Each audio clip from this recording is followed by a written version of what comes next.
The tears were not for them. They never were. As Lyra sat alone on the cold Omega bench, a lone ship in a sea of hopeful faces, the salt on her cheeks was a private prayer for a ghost. 1 year. Had it really been a year since Reese's laughter echoed in her ears? He had promised to come back. A simple promise from a simple, good beta who held her entire world in his steady hands. But then, war didn't care for promises. The Grand Hall was a symphony of sensation, meant for everyone but her. Thousands of candles danced, their light glinting off the rich banners of the Stoneheart pack and catching in the hopeful eyes of unmated wolves. The air was thick with their scents, pine and ambition from the alphas, cinnamon and warmth from the betas, 1,000 different perfumes of hope. To Lyra, it all smelled like ash. "Don't you worry, my little Lyra," Reese had whispered, his hand cupping her cheek, his familiar scent of summer rain and earth a comforting blanket. "I'll be back before the next full moon. We'll stand at the ceremony together." A single hot tear escaped, tracing a path through the others. A lie. The moon had cycled 12 times since his soul had left the world, and hers. Hers had gone with it. "Look at her," a whisper slithered from the bench behind. The cursed Omega, still crying. "Shameful," another voice added. "Her grief is a rot. Who would claim a vessel so full of sorrow?" Her shoulders hunched. No matter how hard she tried, the words were like tiny, sharp stones hitting her skin. They didn't understand. What did they know of a love that was your very breath? Of a bond so complete that when it was severed, you were left a hollowed-out thing just pretending to be alive? She clutched the small, smooth riverstone in her pocket, the one Reese had given her. It was all she had left. The Alpha King, Kale, ascended his throne. A hush fell. He was a creature of myth, carved from the mountain's granite heart, cold, untouchable. A king who had ruled for 5 years without ever choosing a mate, rumored to have a heart as barren as the winter peaks. From this distance, he was just a silhouette of power, a void of emotion that made the entire hall feel colder. Her wolf, a timid, broken thing since Reese's death, whimpered and tried to shrink away even from his distant presence. She didn't know what scared her more, the pitying stares of the pack or the absolute nothingness she felt when she looked at their king. Deep down, she knew the truth. She was a ghost haunting her own life, and tonight was just another part of the haunting. The ceremony began, the pack's elder calling out names, pairing mates whose scents had called to one another. Laughter and joyous cries echoed around her, each one a fresh stab in her chest. The space beside her on the bench was not just empty. It was a black hole, pulling all the warmth from her bones. And then, the universe tilted. The calling of names stopped. A silence, so deep and sudden it was violent, slammed into the hall. Every head turned toward the throne. The Alpha King was standing. As if pulled by a string, her gaze was drawn to him. He was descending the dais, his movements fluid and deadly, a predator on the hunt. But his eyes weren't on the beautiful, preening alpha daughters. They weren't on the powerful visiting dignitaries. They were on her. Duty was a cage of cold iron. From his throne, Kale watched the mating ceremony with the same practiced indifference he watched everything else. Border negotiations, trade disputes, sentencing criminals. It was a performance. He was the Alpha King. He was the unshakable mountain. He was a stone against which the waves of pack life crashed and broke. A king had no room for wants, only for needs. And his pack needed a leader, not a lover. The air was cloying with 1,000 scents of hope and desperation. It was a distraction. He had a report from the northern border on his mind, a whisper of rogue wolves testing their defenses. That was real.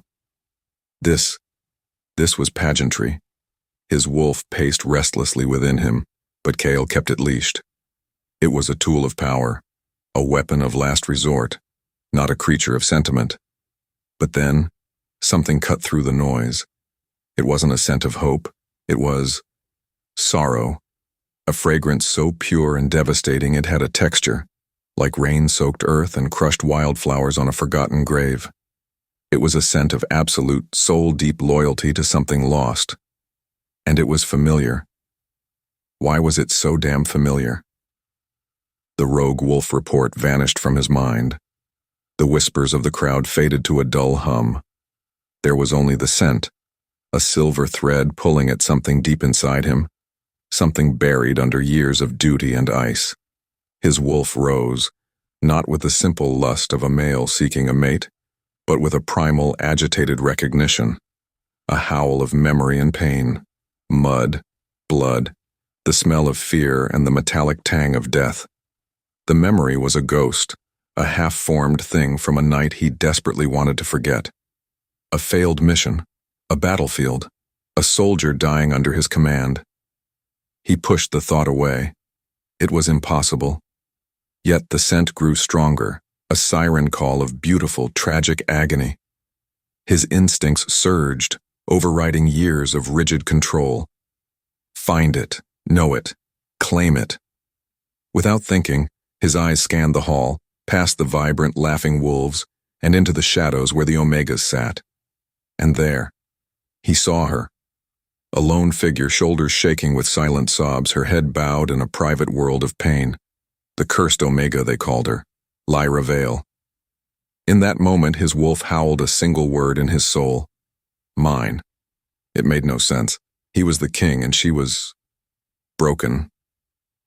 The pack needed a strong Luna, a political asset, not a grieving Omega lost to a memory. Choosing her would be an act of madness, a strategic disaster. Valerius and the other elders would have a field day. But the scent? It was the scent of the soldier he couldn't save. It was the scent of his greatest failure. And it was coming from her. Maybe it was fate, a cruel twist of the knife he deserved. Before his rational mind could build another wall, his body moved on instinct. He stood. The hall's joyous symphony shattered into absolute silence. He felt hundreds of eyes on him, felt their shock, their confusion. He ignored it all. He walked down from his throne, each step sure and deliberate, the granite floor cold beneath his boots. He walked past the alphas, past the betas, his gaze locked on the small, weeping woman who smelled of a tragedy he now realized he might have caused. Time stood still. The entire world narrowed to the sound of his footsteps on the stone. Thump, thump, thump, each one a drumbeat against her ribs. He moved with an unnerving grace, a contained storm of muscle and power that the very air seemed to bend around. He was coming closer, not just closer to her section, closer to her. Why? Her thoughts spun, a frantic whirlwind of confusion and a primal, inexplicable fear. This wasn't supposed to happen. Kings didn't walk among the Omega benches. They chose mates from powerful bloodlines, forging alliances with their unions. She was a footnote in the pack registry, a name associated with loss. She risked a glance at the High Council's table. Lord Valerius, an elder with eyes as sharp and cruel as a hawk's, was staring. His usual mask of condescending calm cracked. For the first time, she saw not just disdain in his eyes, but a flicker of... Was that alarm? As if this was a move in a game he hadn't anticipated. It was a strange, unsettling detail that her mind snagged on. But then, all thoughts of Valerius were blasted away. Because of that, the king was here. He stopped, not in front of her, but beside her bench. A shadow fell over her, eclipsing the candlelight, and his scent washed over her. It was nothing like the bright, hopeful scents of the others. His was the smell of winter, of cold stone after a lightning strike, of an ancient sleeping power. It was terrifying. And for some reason, her soul answered it. Her wolf, the broken thing that hadn't stirred for a year, lifted its head, a low, questioning whine in her mind. With every heartbeat, the space between them felt charged, the air humming with an energy she had never felt before. It was not gentle. It was not kind. It was a raw, possessive force that seemed to see right through her skin and into the shattered pieces of her heart. The moment their eyes locked, her breath caught. His were not the eyes of a man. They were the color of molten gold, burning with an intensity that pinned her in place. They held the authority of a king, the loneliness of a summit, and something else, something that looked like a ghost of his own. Without another word, in an act that shattered every rule of the ceremony and 1,000 years of tradition, Alpha King Kale sat on the empty bench beside her. A collective, horrified gasp echoed through the hall. The bench was cold, but the heat rolling off his body was a furnace. The silence roared, a deafening pressure that made her ears ring. In the quiet that followed, her world, which had already ended once, prepared to end all over again. His voice was a low growl, a rumble that vibrated not in her ears but in her bones. Mine. And then, pain. Not a simple pain, but a searing, spiritual fire that erupted from the point where his skin brushed hers. It was 1,000 burning needles knitting her soul to his against her will, an invisible brand that scorched her very essence. A scream tore from her throat, but it was silent, lost in the inferno igniting inside her. Her connection to Reese, that soft, warm ember she had carefully guarded in her heart, was violently snuffed out, replaced by this raging, possessive wildfire. The world went white. Moments later, sensation returned in a brutal rush. The scents of the hall were sharper, the candlelight brighter, and one scent dominated all others. His. Winter and lightning and stone, now permanently etched into her senses. Without warning, his large, warm hand closed around her arm, his touch a possessive claim that sent another jolt of the bond, their bond, through her. Her body moved on instinct, trying to pull away, to flee. "No," she gasped, the word a ragged whisper. "No, you can't."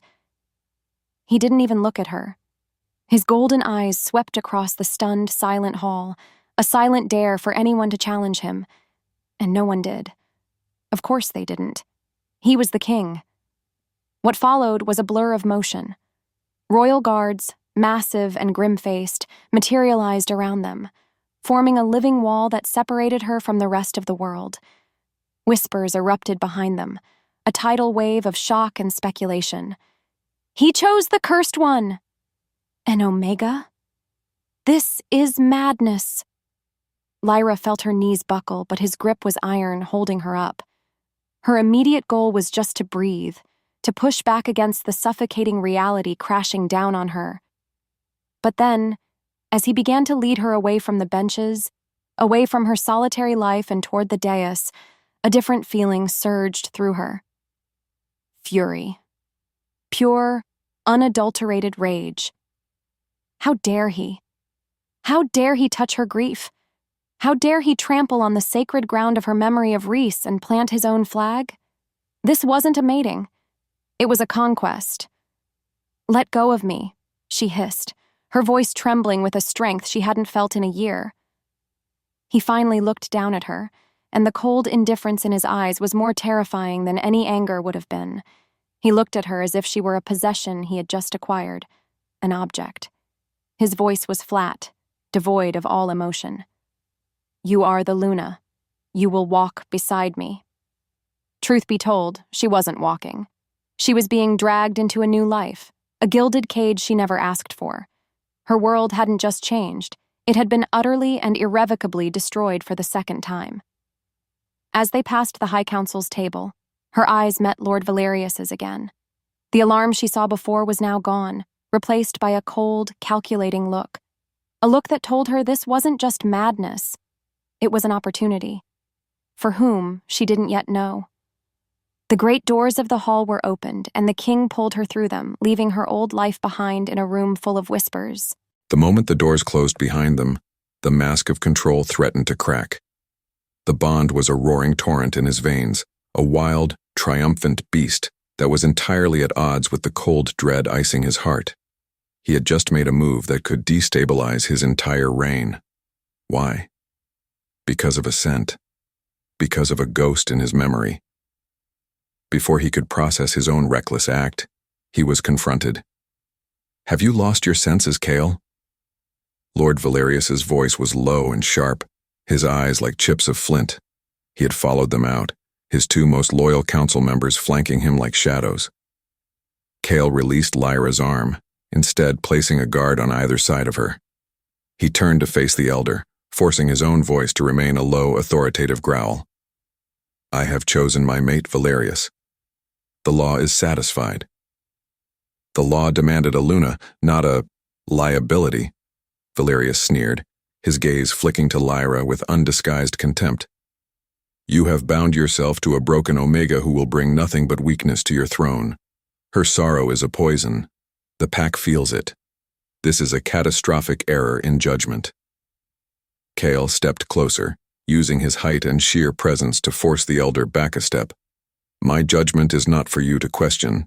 She is my mate, which meant she is your Luna Queen.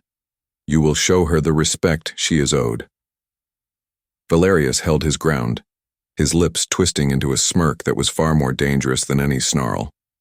Respect is earned, not demanded. You have no idea what you've just done. That Omega is more than just a grieving widow. He paused, letting the cryptic words hang in the air. Her bloodline, it carries its own stories. Stories you should have looked into before you acted on a whim. An open loop. A threat disguised as a warning. What the hell did he mean, her bloodline? The Vales were a simple, unassuming family, weren't they? But before Kale could demand an answer, the final piece of the puzzle slammed into his mind with the force of a physical blow. The scent. Her name. Lyra Vale. He remembered the casualty report from that night, from Operation Red Fang. He remembered the name of the beta soldier who had bled out while they were forced to retreat. Reese Vale. Her mate. The man whose ghost she wept for was the man he had led to his death. In that moment, the triumph of the bond turned to ash in his mouth. It wasn't fate. It wasn't a second chance. It was a curse, a cosmic, brutal punishment for his failure as a commander. The universe hadn't given him a mate. It had given him a living, breathing reminder of his deepest shame. He turned his head and looked, truly looked at Lyra. She was pale, trembling, her eyes wide with fear and a defiant hatred that was entirely justified. And he knew with chilling certainty that he could never tell her the truth. Because of that, she would not just hate him. She would be destroyed by it. His one duty now was to protect her, even from himself. Escort her to the royal chambers, he commanded the guards, his voice now colder than the stone walls around them. He couldn't bear to look at her for another second. Double the guard at her door. His goal was no longer just to control the political fallout. It was to contain a catastrophe of his own making. The royal chambers were a masterpiece of imprisonment. The walls were hung with priceless tapestries depicting ancient werewolf hunts, and the furniture was carved from a dark, polished wood that seemed to drink the light. A fire crackled in a hearth large enough to stand in, but it offered no warmth. Instead, it just cast long, dancing shadows that looked like grasping claws. The whole place felt like a beautiful, silent tomb. She paced the length of the room, a caged animal. Every few seconds, the bond would flare. A phantom touch, a whisper of his cold anger, a jolt of his possessive satisfaction. And she would flinch, wrapping her arms around herself as if to hold her own soul in place. No matter how hard she tried, she couldn't escape him. He was inside her head. He was in her blood. She had to get out. The heavy oak door swung open, and he was there. Kale filled the doorway, his sheer size and power sucking the air from the room. His face was a mask of cold, hard control. There was no sign of the fiery passion of the bond in his eyes. They were just flat, golden discs of authority. I will not do this, she said, her voice shaking but firm. She stood her ground in the center of the room. I don't care what your laws say. You cannot force this. You have to release me. It is done, he stated, his voice unchanging. He walked into the room, but he kept his distance, his hands clasped behind his back. The bond is forged. It cannot be undone. You can't want this, she cried, desperation clawing at her throat. The whole pack knows my story. They call me the cursed Omega. I am a ghost. I have nothing to offer you or your throne. Deep down, she knew the truth. She was hoping he would see reason, that his cold logic would override his primal impulse. He stopped near the fireplace, staring into the flames. What I want is irrelevant. What the pack needs is a Luna. You are now the Luna. I am Reese's mate, she screamed, the name tearing from her heart. My heart is his. It will always be his. There is no room for you. For the first time, something flickered in his eyes. A shadow of an emotion too quick to name. Pain? Regret? But then it was gone, replaced by that impenetrable wall of ice. He turned his head slowly, his gaze finally meeting hers. Then you will learn to make room, he said, his voice dropping to a deadly quiet. You will be my Luna Queen. You will stand by my side. You will give me an heir. That is your duty now, and I suggest you learn to accept it. The cruelty of his words was a physical blow. An heir? The thought was a violation so profound it made her sick to her stomach. He wasn't just claiming her body, he was claiming her future. A future she had reserved for Reese. Without another word, he turned and walked out, his footsteps echoing on the stone floor. The heavy door clicked shut behind him. A moment later, she heard the unmistakable sound of a bolt sliding into place. She was locked in. A prisoner in a king's castle, a queen with no power, a mate to the man who had just declared war on the memory of her dead love. She stumbled to the bed, collapsing onto the silk covers, and for the first time since the ceremony began, she let out a raw, broken sob. The tears were no longer just for Reese, they were for herself. Come morning, the world had not been a nightmare. Sunlight, thick and golden, streamed through the tall, barred windows of her chamber, illuminating dust motes dancing in the air like tiny, careless spirits. Her prison was beautiful. That was the cruelest part. The silk sheets were softer than anything she'd ever touched, and the air smelled faintly of lavender and old stone. But it was a cage all the same. A beautiful, suffocating cage. Her body ached with a phantom exhaustion, a deep soul weariness from the battle she hadn't chosen. And beneath it all, a constant, irritating hum. The bond. It pulsed with a steady, quiet rhythm, a leash connecting her to him. Wherever he was in this massive, cold fortress, she could feel the distant echo of his emotions, a rigid, iron-like sense of duty layered over a deep, churning well of something dark, guilt, regret. It was impossible to tell, but it was a cold and heavy weight. Without thinking, she got up and began to explore. Not with curiosity, but with the desperate energy of a trapped animal searching for a weakness in the walls. The windows were impossible, the stone thick, the bars unyielding. The door was heavy oak, banded with iron. She was well and truly his captive. Moments later, a soft knock echoed, followed by the sound of the bolt sliding back. An older Omega woman entered, her head bowed low, carrying a tray of food. She didn't look at Lyra, her movements skittish and fearful. Your breakfast. My Luna, the woman whispered, the title sounding foreign and sharp. What is your name? Lyra asked, her own voice sounding surprisingly steady. The woman flinched, startled. Alara. Luna. Alara, Lyra repeated softly. You don't need to be afraid of me. Alara finally risked a glance, her eyes wide. In them, Lyra saw not just fear, but a profound, reverent awe. In that moment, the truth hit her. She wasn't just a prisoner to the king, to the pack, she was something else entirely. A symbol, a queen, a creature of power. And maybe, just maybe, that was a weapon. She didn't know what scared her more, the king's power over her, or the power she now seemed to have over others. After Alara scurried away, Lyra's search became more focused. She ran her hands along the cold stone walls, along the carved wooden panels of the bed frame, looking for anything out of place.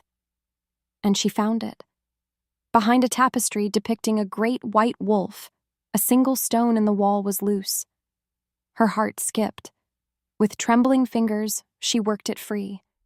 Inside was a small, hollowed-out space, and in that space, a thin, leather-bound book. Her breath caught. It was a journal. The faded ink on the first page read, "Property of Luna Maeve, Cale's mother, the last Luna Queen, who had died when he was just a boy." This was a secret, a piece of the keep that didn't belong to him, a piece of history, a piece of power. She tucked the journal under the mattress just as another knock came, this one louder, more official. "The king requests your presence for the evening meal," a guard's voice boomed. "You will be escorted to the dining hall at sundown." The first test had arrived, and now she had a secret to protect. Meanwhile, the High Council chamber felt like a den of circling wolves, and Valerius was the one leading the pack. "The pack is unsettled," Valerius stated, his voice a smooth, reasonable poison. He sat across from Cale at the great stone table, his fingers steepled. They saw their king act not with wisdom, but with a strange impulse. They whisper that the Omega's sorrow is a shadow that now falls on the throne itself. "The pack will settle," Cale growled, his hands clenched into fists beneath the table. The bond was afire in his veins, a constant, low-grade fever. Through it, he could feel Lyra. He felt her fear, her rage, her suffocating despair from the night before. And just moments ago, a sharp, surprising spike of, what was that? Defiance? Hope? Whatever it was a distraction he couldn't afford. He had to maintain control because he knew Valerius was right about one thing. Any sign of weakness would be exploited. "Perhaps," Valerius continued, his eyes glinting, "but stability requires strength, a perception of strength. Your choice, Cale. It does not project strength. It projects a vulnerability we cannot afford, not with the rogue packs growing bolder on the northern border." He was using the border threat, a problem Cale was already managing, to undermine his authority. It was a classic Valerius move, wrap a challenge in the language of concern. As a result, Cale knew he couldn't just leave Lyra locked away. That would look like he was hiding his mistake, confirming he was ashamed of his choice. No, she had to be seen. She had to be presented as his queen. The pack needed to see a united front, even if it was a lie held together by a forced bond and a guilty secret. What's worse, he knew forcing her into the public eye would be cruel. It would put her pain on display for vipers like Valerius to attack. In the span of a breath, his decision was made. It was a brutal calculation, a choice between her comfort and the stability of his reign. As always, duty won. "She will join the council for the evening meal," Cale announced, his voice leaving no room for argument. The statement hung in the air, a stone dropping into a silent pool. Valerius's lips curved into a faint, satisfied smile. It was exactly what he wanted, a chance to see the cursed Omega break under pressure. "A wise decision, Alpha," he said, the title dripping with false deference. Without another word, Cale stood, his chair scraping loudly against the floor. "This council is dismissed." He strode from the room, the ache of the bond pulling at him, a constant reminder of the woman in the tower. His goal was to project absolute strength, but deep down, he felt like he was walking to his own execution. He was about to put the woman he'd wronged into a den of wolves, all because he was too much of a coward to admit the real reason he'd claimed her. He was not just protecting his kingdom, he was protecting his secret. That night, she felt like a doll being dressed for a play she never auditioned for. Alara and another servant girl moved around her with quiet efficiency, cloaking her in a dress of deep forest green velvet. It was heavy and rich, a queen's garment, but it felt like a costume.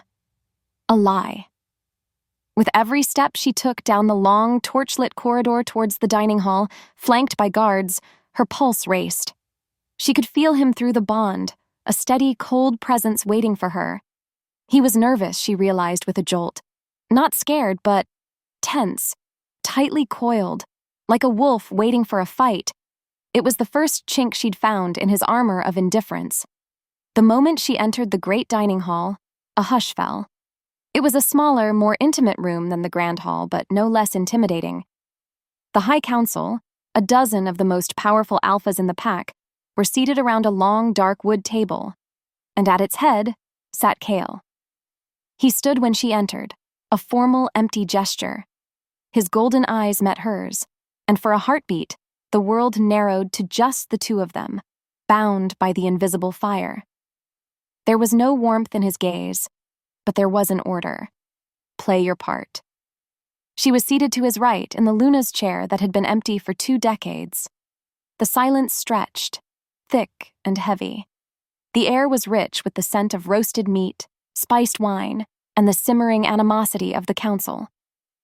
Finally, Lord Valerius rose, a goblet of wine in his hand. His smile was a thin, sharp line. "A toast," he began, his voice smooth and commanding, "to our new Luna." He paused, his eyes sweeping over her. "May her unique history remind us all of the ultimate price of loyalty, and may her presence beside our king serve not as a shadow of past losses, but as a lesson to move forward. To the fallen, whose sacrifices must never be weakened by lingering sorrow."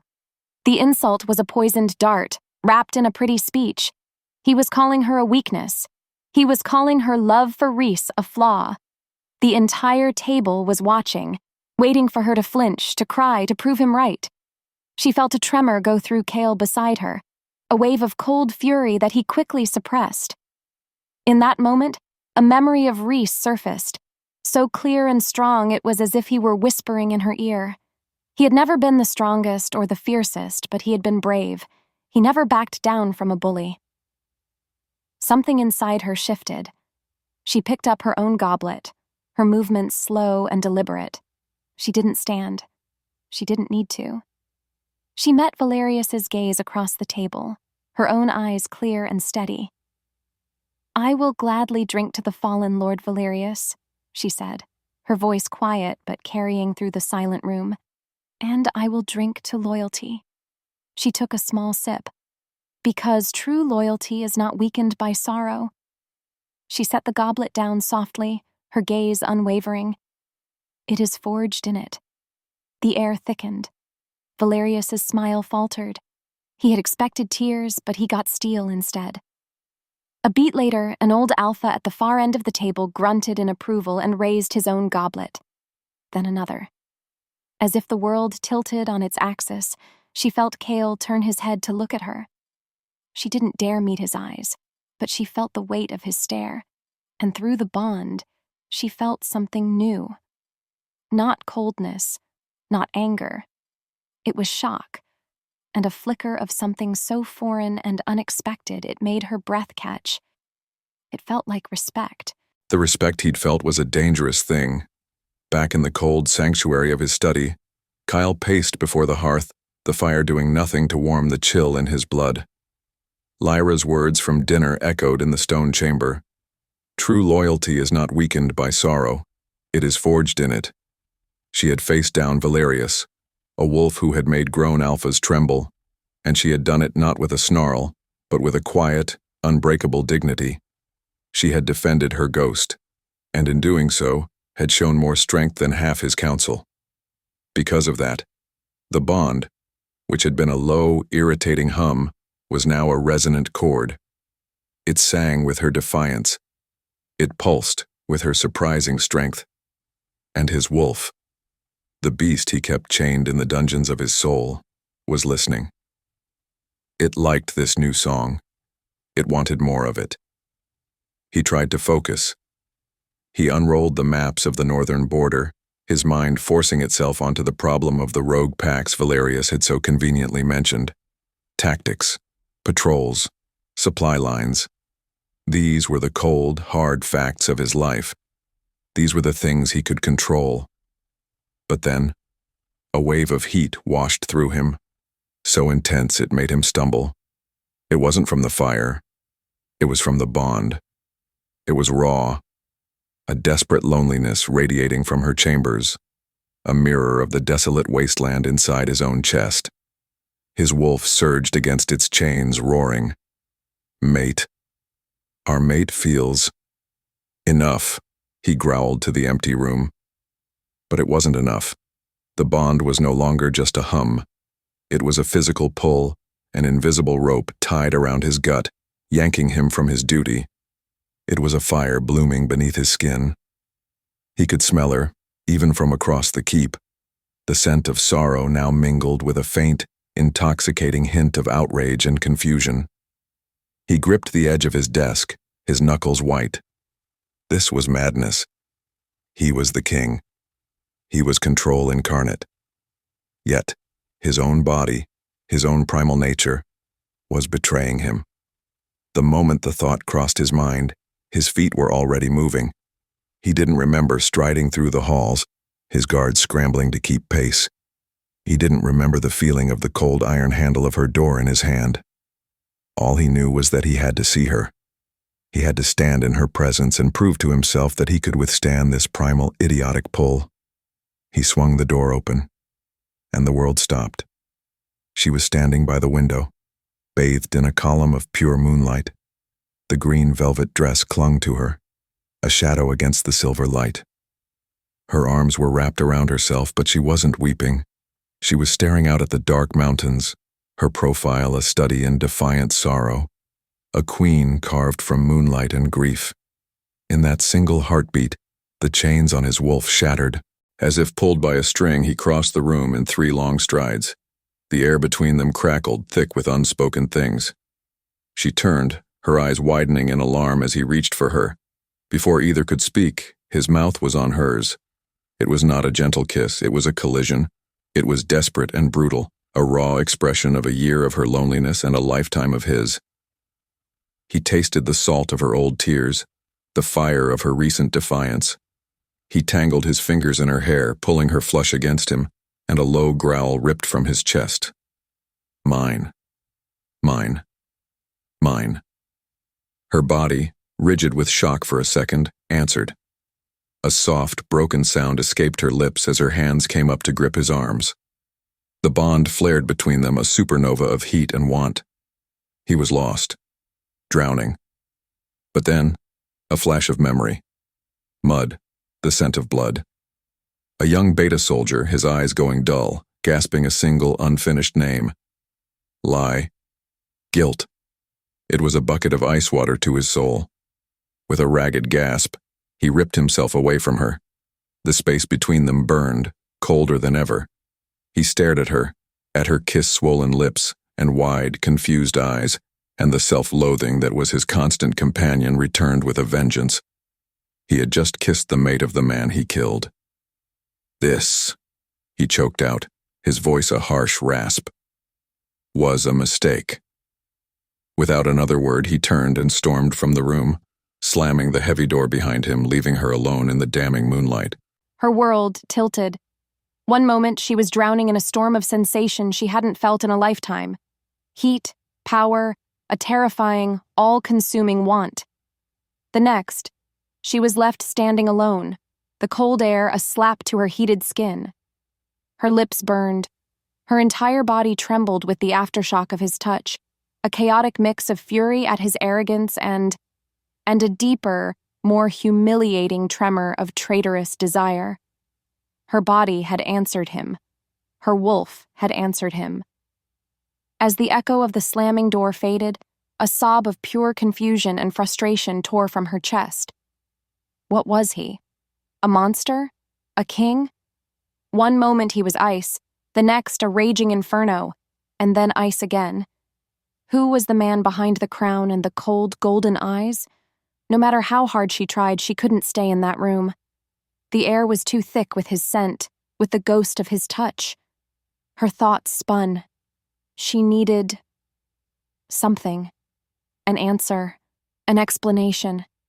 Anything to make sense of the madness her life had become.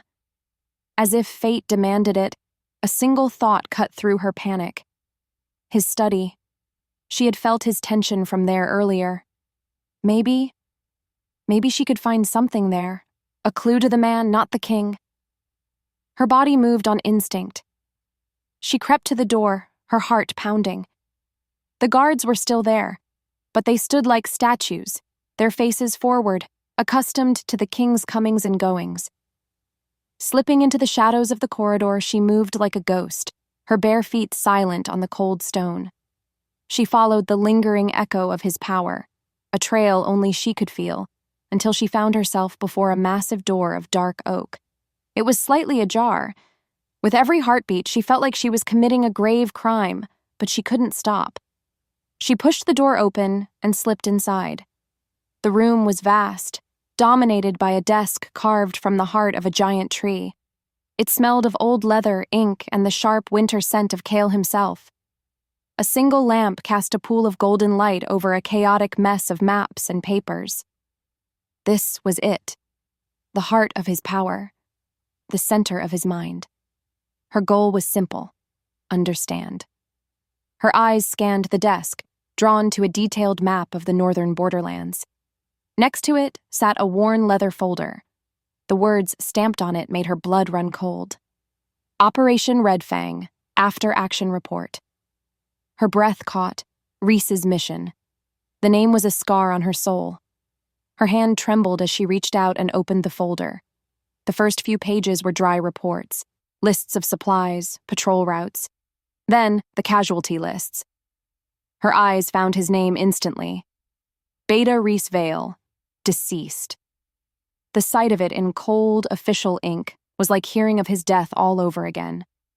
Her chest ached, but she had to know. What had happened out there? She flipped to the first page.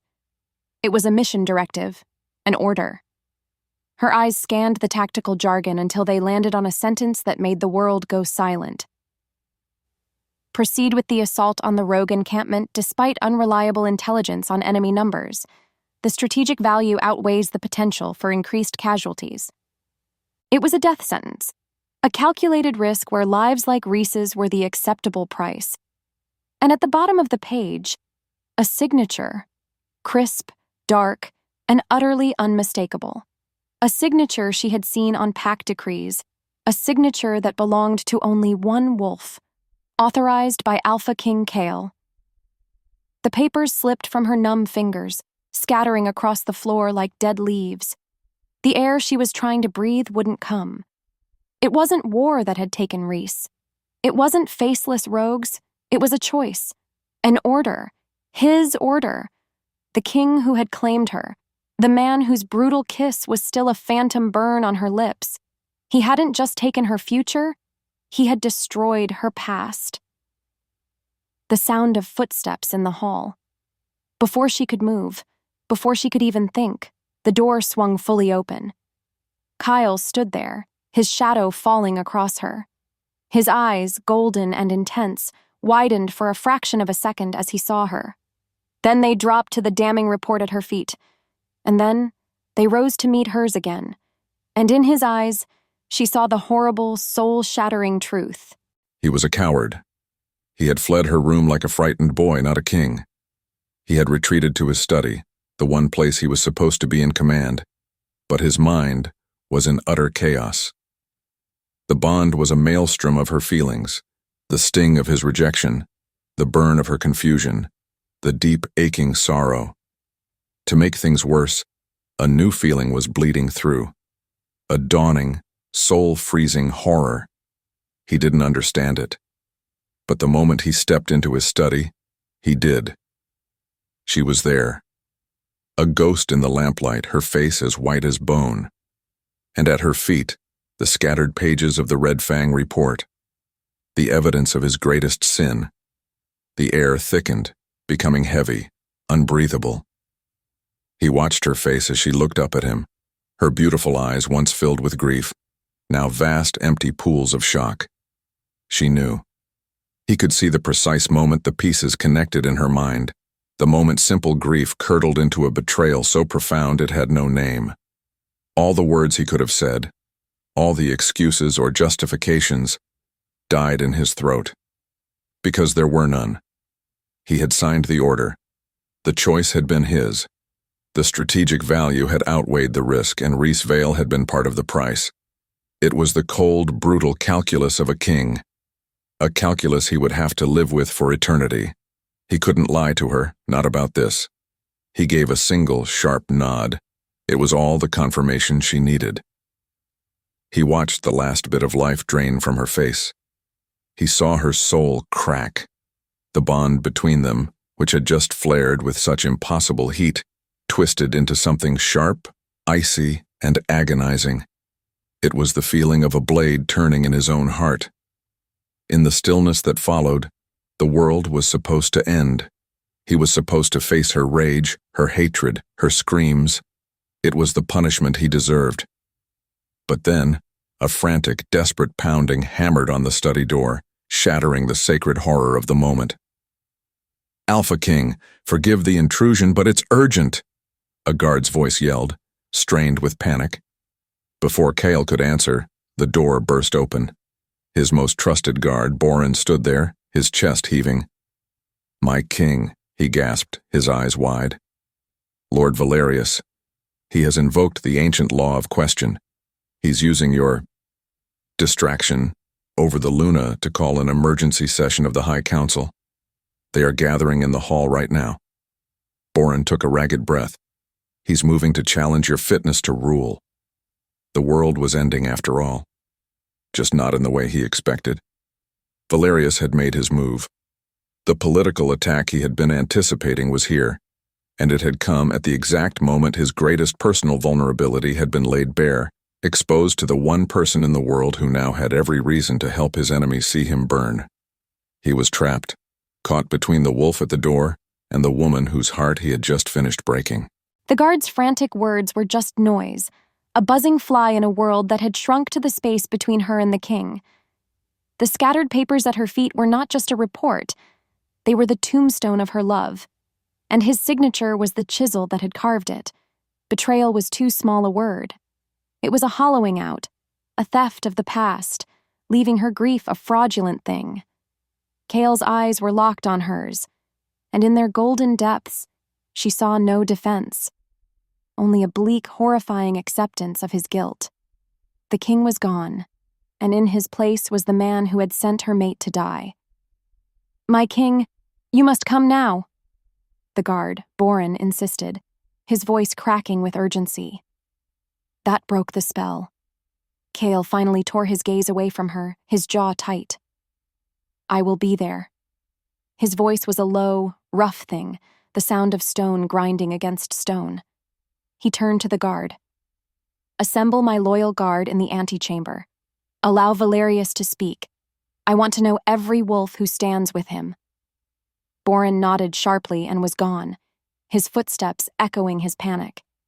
And then, they were alone again, trapped in the suffocating silence of the study. Her first instinct was to run, to scream, to claw at him until her rage was spent. But her body was frozen, weighted down by a sorrow so immense it had become physical. But then, something else pushed through the roaring in her ears. The bond. It was no longer a fire or a hum.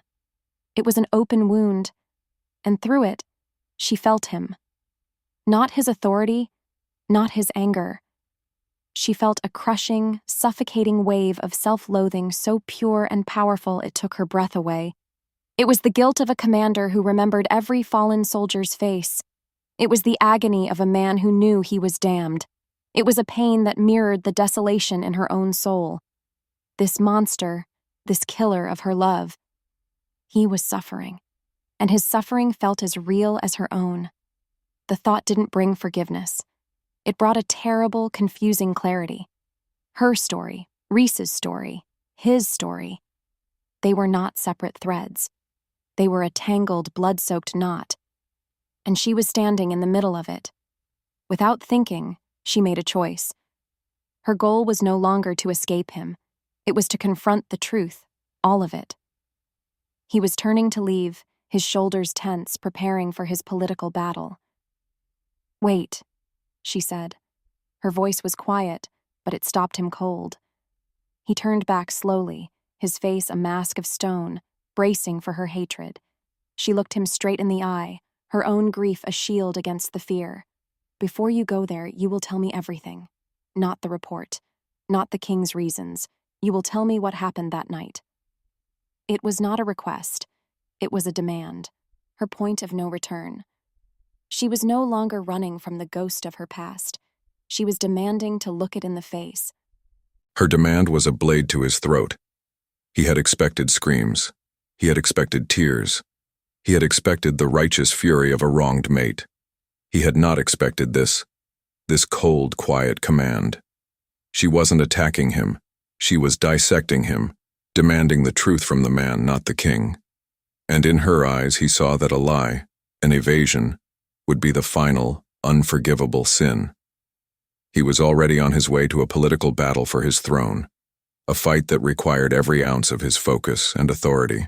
Pausing now was a strategic error. Revealing the full ugly truth was an act of insanity. He did it anyway. The intelligence was bad, he began, his voice rough, the words tasting like ash. He didn't move from the doorway, his confession a barrier between them. My scouts reported a rogue encampment of 30. Valerius and his faction had been pushing for weeks for a more aggressive stance. They called my caution weakness. He looked past her, his eyes seeing not the study but a dark, rain-swept forest. The pressure was immense. I made the call. A calculated risk. He let out a harsh, bitter laugh. That's what I called it.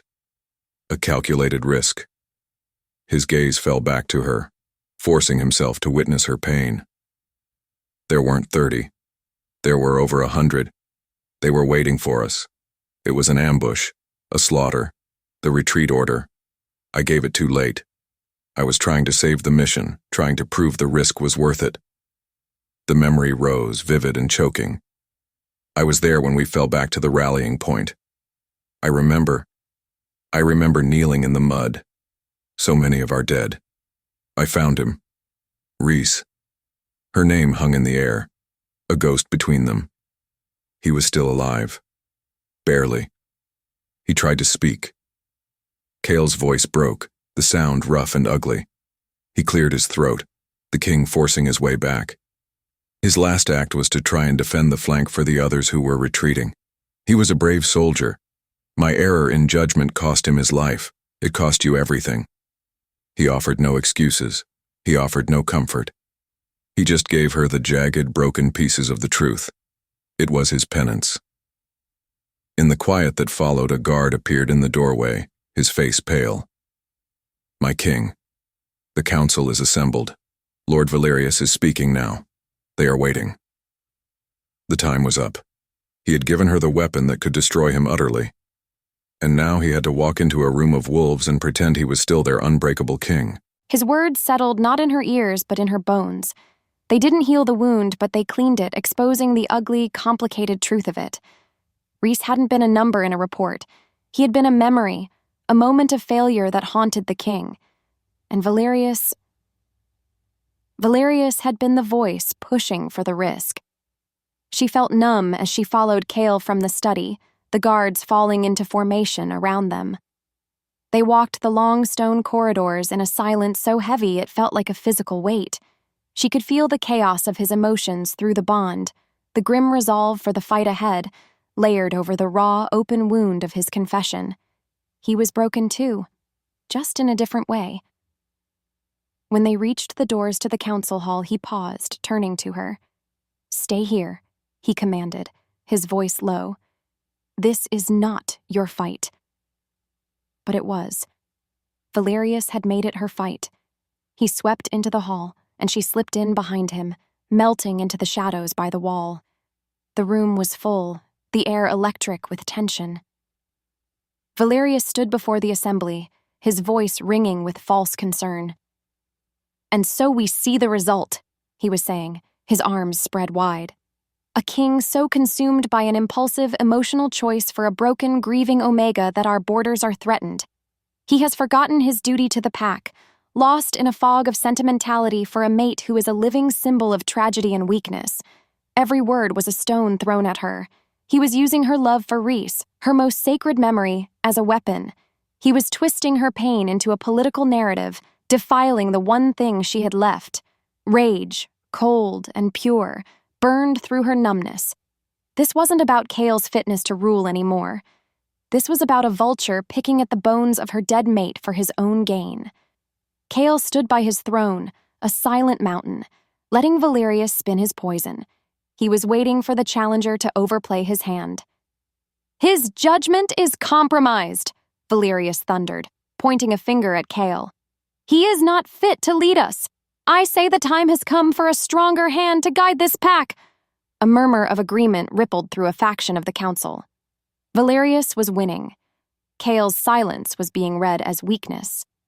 And Lyra knew she couldn't let it happen. She couldn't let this man win using her story as his ladder. As if the forest watched, her decision was made. It wasn't for Cale, the king. It might not even have been for Cale, the man. It was for Rhys. It was for herself. It was to declare that her love, her grief, and her loyalty were not weaknesses to be exploited. They were her strength. While her pulse raced, she stepped out of the shadows. Every head turned. The hall fell silent. She ignored the gasps, the whispers, the shocked faces of the council. She ignored Valerius, whose smug expression had frozen on his face. She walked, her head held high, across the stone floor. She walked directly to the empty chair beside the throne, the Luna's seat. With a single, deliberate movement, she sat down. It was a silent declaration, but it roared through the hall louder than any shout. She had taken her place. She had chosen her side. The tension broke, replaced by a wave of stunned confusion. She didn't look at Kyle, but through the bond, she felt a tidal wave of pure, undiluted shock. And beneath it, a fragile, impossible flicker of hope. Despite her show of strength in the council hall, the victory was a fragile thing. Valerius had been silenced but not defeated. Kyle could feel it in the air, a simmering resentment from the elders' faction. They hadn't been won over. They had merely been forced to retreat into the shadows where they were far more dangerous. For 2 days, a tense peace settled over the keep. He and Lyra existed in a strange, unspoken truce. They took their meals together, a king and his queen, a united front for the eyes of the court. But in the quiet moments, the truth of what he had done and what she now knew lay between them like a chasm. He didn't push. He gave her space, hoping. He didn't even know what he was hoping for. Forgiveness felt like an impossible dream. But then on the 3rd day, the trap was sprung. A scout, breathless and bleeding, burst into the throne room. "Alpha King, the northern border. It's a raid. 3 villages near the Greymark Pass. They've been overrun by rogues." Cale was on his feet in an instant, the report clutched in his hand. The details were brutal. The attacks were coordinated, swift, and far more organized than the usual pack of feral scavengers. It was a military operation, and it was a lie. He knew it in his bones. This was Valerius's move. The elder had manufactured a crisis so severe that the king himself would have no choice but to ride out and deal with it. To refuse would be to prove Valerius's accusations of weakness correct. It was a perfect trap, built from Cale's own sense of duty. "Ready, my warriors," he commanded, his voice a low growl of fury. "We ride within the hour." To make things worse, he knew exactly what would happen the moment he left. He would be leaving Lyra alone in a castle full of her enemy's allies.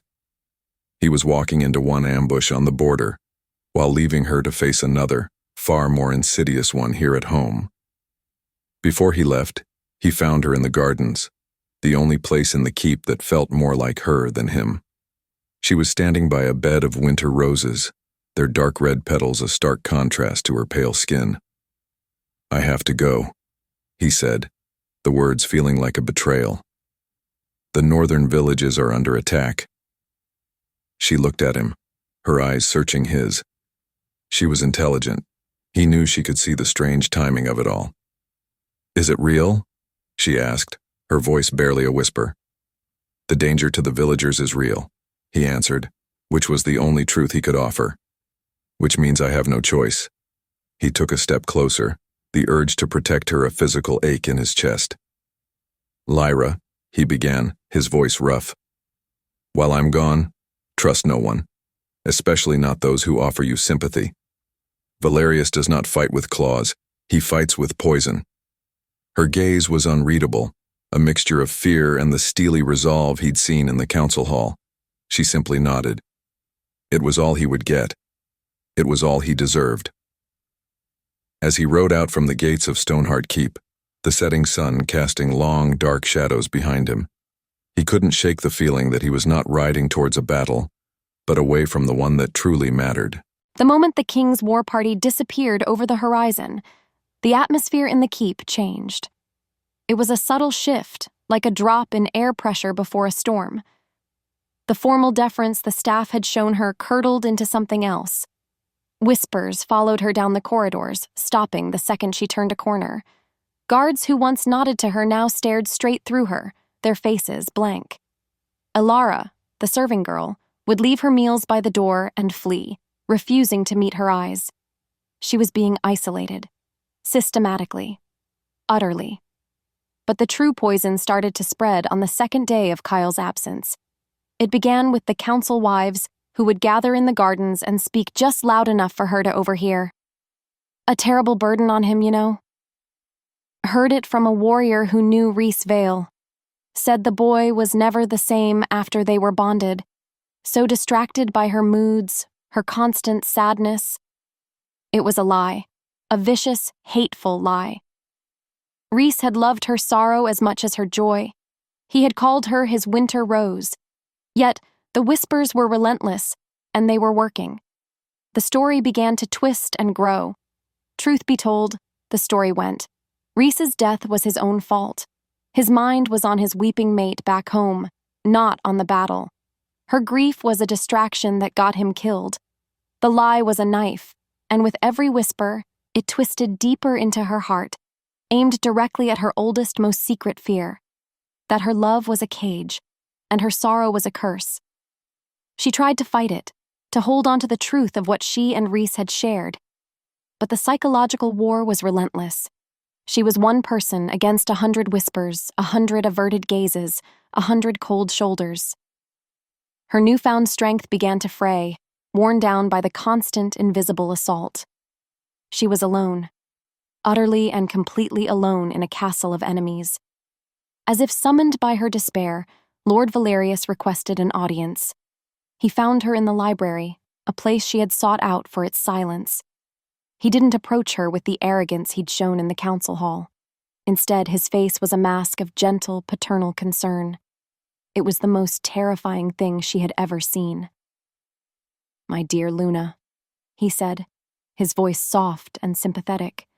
"I can see your pain, and I am sorry for it, truly." She flinched away, wrapping her arms around herself. "I don't want your sympathy." "It is not sympathy I offer," he said, taking a step closer. "It is a solution." "A solution?" she repeated, her voice trembling. A part of her knew this was a trap, the poison Cale had warned her about. But another, deeper part, the part that was exhausted and afraid and drowning in whispers, wanted to listen. "You have a good heart, Lyra. I see it," Valerius said, his voice a soothing balm. "You are loyal. It is your greatest strength. But your loyalty, it is tied to a tragedy that through no fault of your own has become a political weapon, a shadow that weakens our king." He let the words sink in, watching her face with his sharp, hawkish eyes. "Did you see him in the council? He is a king at war with himself. He is bound to you, the living embodiment of a mission that stains his reign. Every time he looks at you, he is reminded of his failure. It is tearing him apart. It is tearing this pack apart." "What do you want?" she whispered, her throat tight. His expression softened further, becoming almost beatific. "I want what you want. I want to save him. I want to save this pack. And you, my dear, you are the only one with the power to do it." Deep down, she knew the truth. This was a lie. This was manipulation. But his words were a perfect key, crafted to fit the lock of her deepest, darkest misbelief. "I am a curse.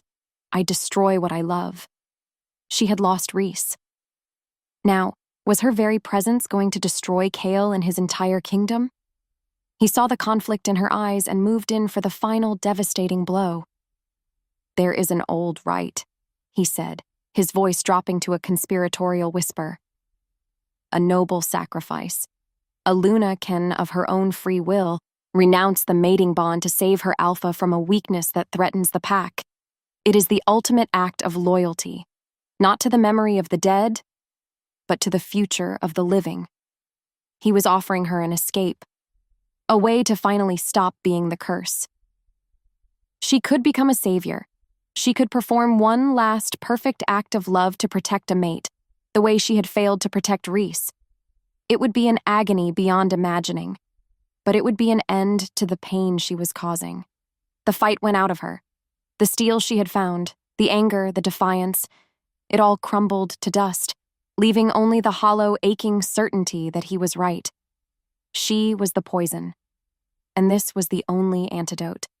In the quiet that followed, the great roaring fire of her spirit was reduced to a single dying ember. She looked at the man who had orchestrated her complete and utter destruction, and she gave him his victory. "I'll do it," she said, her voice a dead, empty thing. "I will renounce the bond." The ride back to Stoneheart Keep was a grim, silent affair. The rogues had been nothing more than a band of desperate paid mercenaries, easily dispatched. It was exactly the trap he had expected, a hollow victory that tasted like dirt. But a deeper, colder dread was coiling in his gut. The bond. Throughout the entire 2-day ride, it had been a faint, sickly thing, like a distant, fading pulse. Now, as the black granite towers of his fortress loomed against the bruised twilight sky, it was terrifyingly faint. It felt like a string stretched to its breaking point, humming with a final, desperate note of resignation. He burst into the keep, leaving his warriors in his wake.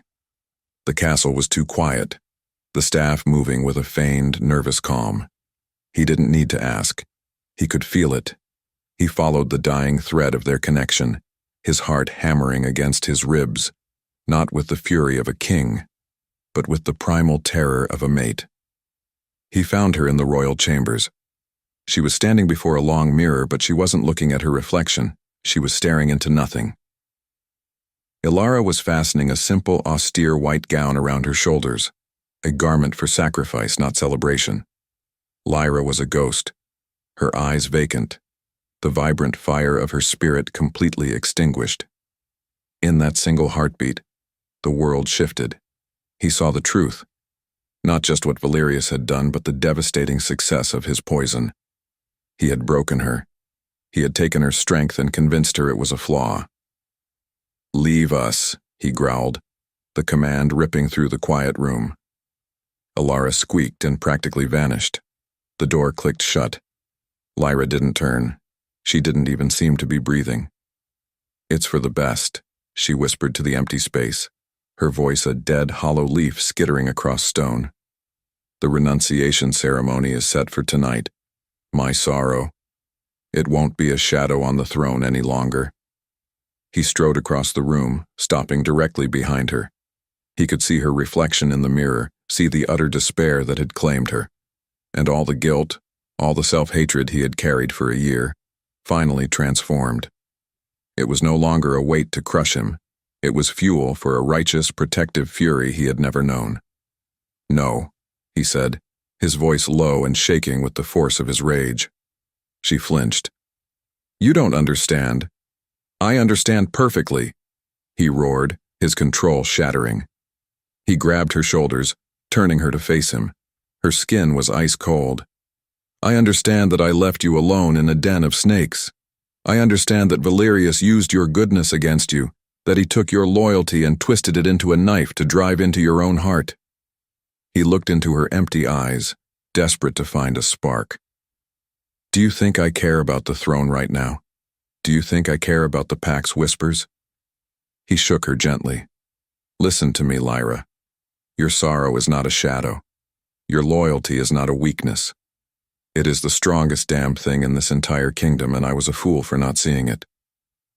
He leaned his forehead against hers, his voice dropping to a raw, broken plea. Do not do this. Do not let him win. Don't you dare sacrifice yourself for my honor. Your life, your spirit, is worth more than 10 of my thrones. Fight, Lyra. Please, fight with me. His words were like a lightning strike to a dead tree. For days, Valerius's poison had seeped into every crack in her soul, reinforcing the lie she had always told herself. I am a curse. But Cale's plea, it wasn't a command. It was a desperate, ragged prayer, and it was the first time anyone had told her that her deepest wound was actually her greatest strength. The numbness in her chest cracked, and through that crack, a single hot drop of fury began to burn. Valerius hadn't saved her, he had used her. He had taken her sacred grief for Rhys and held it up for public spectacle, twisting it into a political tool. The anger was a clean, sharp flame, burning away the fog of her despair. Something inside her shifted. The broken Omega was gone. The grieving widow was gone. In their place, a queen was rising from the ashes. He used the pack's traditions against me, she whispered, her voice no longer dead, but dangerously quiet. Cale pulled back, seeing the change in her eyes. Yes. Then we will use them against him, she declared. Her thoughts spun, not with confusion, but with a sudden, razor-sharp clarity. Her mind went to the leather-bound journal she had hidden under her mattress, Luna Maeve's journal. She had spent the last 2 nights reading it, seeking comfort in the words of the woman who had come before her. She had read about court politics, about a lonely king, and about the old laws, the laws that were older than the High Council. There is another right, she said, her voice gaining strength. An ancient one. So old that most have forgotten it, but the law is still written. It's called the Luna's Truth. She moved past him, her purpose giving her a strength she hadn't felt since before Rhys's death. She was no longer a piece in the game. She was about to become a player. It can only be invoked by a chosen Luna before the entire pack, she explained, her mind racing. She stands before them and tells her story. Not with politics or accusations, just the truth of her heart. The bond itself is the judge. If she speaks with a true heart, the pack feels the sincerity of it through the Alpha. They feel her loyalty, her pain, her conviction. It is a power that bypasses the council, a direct appeal to the soul of the pack. Cale stared at her, a slow, dawning awe on his face. You would do that? You would lay your entire soul bare before them all? Valerius put my grief on trial, she said, her eyes burning with a cold fire. So I will be my own witness. He saw her resolve. He saw the queen standing before him, and he made his choice. He expects a renunciation ceremony, Kyle said, a slow, dangerous smile spreading across his lips for the first time. He will get one. The plan was terrifying. It was brilliant. It staked his entire reign, their entire future, on her strength alone. And he had never been more certain of anything in his life. He moved with a speed and purpose his court had not seen in years. He sent a royal decree to the town criers, his voice booming with authority. The Alpha King and his chosen Luna will address the pack in the Grand Hall at moonrise. A renunciation ceremony will be held to settle the matter of the throne's stability once and for all. The words spread like wildfire, just as he knew they would. Valerius would hear them and believe his victory was complete. He would gather his supporters, ready to watch Lyra fall and to step into the power vacuum that followed. Cale led him. He let the whispers fly, let the tension build, let his enemy walk confidently into the heart of the trap. As the sky darkened and the moon began to rise, he went to Lyra's chambers. She was no longer in the white gown of sacrifice. She stood cloaked in the deep green velvet dress she had worn that first night at the council dinner. A warrior's color. The color of the deep, resilient forest. They did not speak. There was nothing left to say. He simply held out his arm. After a moment's hesitation, she took it. Her hand was steady. Her touch was not the touch of a captive, but of an ally, an equal. As they walked the long, torch-lit corridors towards the grand hall, their footsteps echoed in unison on the cold stone. This was not the same walk they had taken on the night of the mating ceremony. Then, he had been a king, dragging a prize. She had been a ghost, trapped in a nightmare. Now they were partners, bound by a shared enemy, a complicated past, and a fragile, terrifying hope for a future. They reached the great doors of the hall. On the other side, the entire pack was waiting. On the other side, Valerius was waiting, savoring his triumph. Kyle paused, turning to her one last time. He saw the fear in her eyes, but beneath it, he saw a core of pure steel. She was ready. With a single glance that passed between them, a silent promise of trust and fury, he nodded to the guards. The great doors swung open, revealing the waiting storm. The moment they stepped through the doors, the grand hall became a vortex of silence. Every eye, hundreds of them, snapped to her and the king at her side. The air was thick with expectation, a heavy, suffocating blanket of judgment. She could feel the smug certainty radiating from Lord Valerius, who stood near the dais like a black-robed priest ready to perform a sacrifice. Her sacrifice.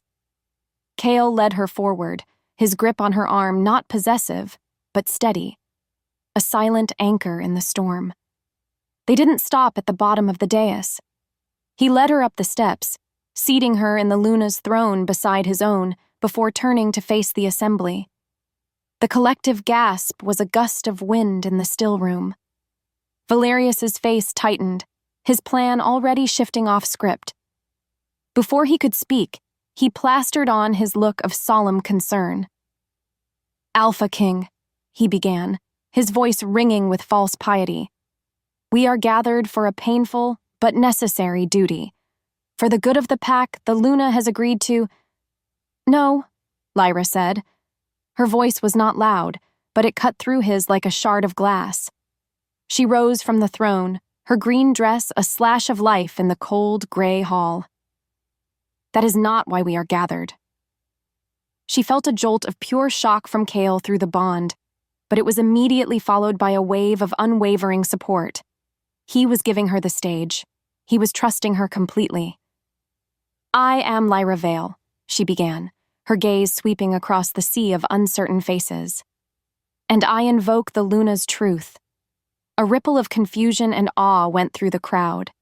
The older wolves murmured, remembering the ancient rite. Valerius's face went white with fury. This was a power he could not challenge, a law older than his ambition. "My story," Lyra continued, her voice gaining strength, "is one of love. I loved a beta named Rhys Vale. He was brave, and he was good, and he was my world." She paused, letting the truth of her grief settle in the air. "His death shattered me, and for a year I have honored him with my sorrow, because that is what true loyalty is. It does not fade, it does not forget." A murmur of respect went through the warriors who had known Rhys. She felt their hearts soften. "But my story has a second chapter," she said, her eyes finding Kale's. "I was claimed by a king who carries his own burdens." The air thickened. She was walking a knife's edge. "Through this bond, I feel more than just his power. I feel his duty, and I feel his pain. The pain of a commander who walks with the ghosts of every soldier he has ever lost." She turned her gaze back to the crowd, her voice rising with passion.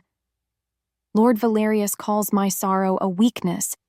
He calls my king's heart a liability. But I have seen the truth." She pointed a trembling finger at the elder. "The truth is that he is a coward. He uses tradition as a shield and our pain as a weapon.